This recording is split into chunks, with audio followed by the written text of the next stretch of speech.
அனைவருக்கும் வணக்கம். What next என்ற யூடியூப் சேனல் மூலமாக கேரியர் சம்பந்தமான வீடியோக்கள் நாம் தொடர்ந்து பதிவிட்டு வந்து கொண்டு இருக்கோம். அந்த வகையில் இந்த வீடியோவில் நம்ம பார்க்க இருக்கிறது இன்கம் டேக்ஸ் ஆஃபீஸர், அதாவது வருமான வரித்துறை அதிகாரி ஆவது எப்படி அப்படிங்கிறத பற்றி நம்ம பார்ப்போம். வீடியோக்குள்ளே போகிறதுக்கு முன்னாடி எங்கள் சேனலை இது வரைக்கும் சப்ஸ்கிரைப் பண்ணாதவங்க சப்ஸ்கிரைப் பண்ணுங்கள். உங்கள் நண்பர்களுக்கும் உறவினர்களுக்கும் இதை பகிருங்க.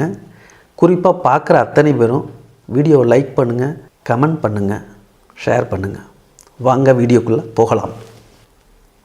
வருமான வரித்துறை அதிகாரி அப்படிங்கிறது ரொம்ப ப்ரெஸ்டீஜியஸான ஒரு போஸ்ட்டு.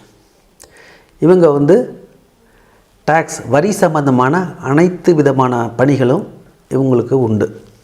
இப்போ இந்த இன்கம் டேக்ஸ் ஆஃபீஸர் ஆகிறதுக்கு 2 விதமான வழிமுறைகள் இருக்குது.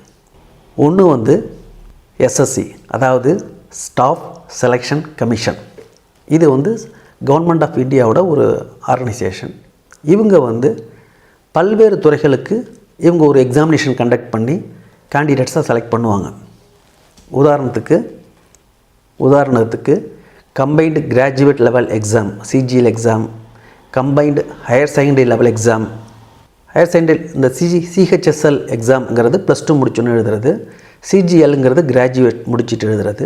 அடுத்தது junior exam, junior engineer exam, general duty exam for constables, central police organisation exam, multi tasking staff exam, stenographer exam, இப்படி பலதரப்பட்ட எக்ஸாம் இவங்க கண்டக்ட் பண்ணி கேண்டிடேட் செலக்ட் பண்ணுவாங்க.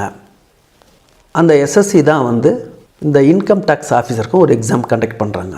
இந்த எஸ்எஸ்சி மூலமாக செலக்ட் ஆகி வர கேண்டிடேட்ஸ் நான் கெசட்டட் ஆஃபீஸர்ஸ். உங்களுக்கு தெரிஞ்சிருக்கும், ஒரு க்ரீனிங்கில் சைன் பண்ணக்கூடியவங்க கெசட் ஆஃபீஸர்ஸு. அந்த க்ரீனிங்கில் சைன் பண்ண முடியாதவங்க நான் கெசட்டட் ஆஃபீஸர்ஸ். இந்த எஸ்எஸ்சி எக்ஸாமில் பாஸ் பண்ணி வரவங்க இன்கம் டேக்ஸ் இன்ஸ்பெக்டர் அப்படின்னு வருவாங்க. இன்கம் டேக்ஸ் ஆஃபீஸர் கிடையாது, இன்கம் டேக்ஸ் இன்ஸ்பெக்டர். அவங்களுக்கு அந்த ட்ரைனிங்லாம் கொடுப்பாங்க. கொடுத்துட்டு அப்புறம் அவங்க ஒரு 3 இயர்ஸ் ஒர்க் பண்ணணும். அதுக்கப்புறமா அவங்க ஒரு டிபார்ட்மெண்ட் எக்ஸாம் இருக்குது. அதை கிளியர் பண்ணிட்டாங்கன்னா அவங்க இன்கம் டேக்ஸ் ஆஃபீஸராக ஆகிறாங்க. இது ஒரு வழிமுறை. 2வது வழிமுறை UPSC, union public service commission, IAS IFS இவ்வளோ பண்ணுறாங்க இல்லையா, தேர்வு பண்ணுறாங்க இல்லையா, அந்த எக்ஸாம் போர்டு.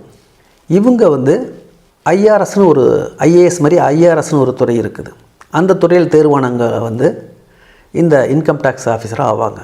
ஸோ இந்த யூபிஎஸ்சி மூலமாக வரங்க, நான் ஏற்கனவே சொன்ன மாதிரி கெசட் ஆஃபீஸராக இருப்பாங்க. இவங்க தேர்வானதுக்கு அப்புறம் இம்மீடியட்டாக அவங்க இன்கம் டேக்ஸ் ஆஃபீஸருங்கிற அந்த டெசிக்னேஷன் அவங்களுக்கு கிடைக்கும். அவங்களுக்கும் ஒரு குறிப்பிட்ட ட்ரைனிங் அப்புறமா அவங்க இன்கம் டேக்ஸ் ஆஃபீஸராக பணியாற்றுவாங்க. இதுதான் இன்கம் டேக்ஸ் ஆஃபீஸர் ஆகிறதுக்கான 2 வழிமுறைகள். இந்த வீடியோ உங்களுக்கு பிடிச்சிருக்குன்னு நினைக்கிறேன். மீண்டும் மற்றும் ஒரு தலைப்பில் நாம் சந்திப்போம். நன்றி, வணக்கம். இந்த வீடியோ பற்றிய கருத்துக்களை கமெண்ட் பண்ணுங்கள். சேனலை மறக்காமல் சப்ஸ்கிரைப் பண்ணுங்கள்.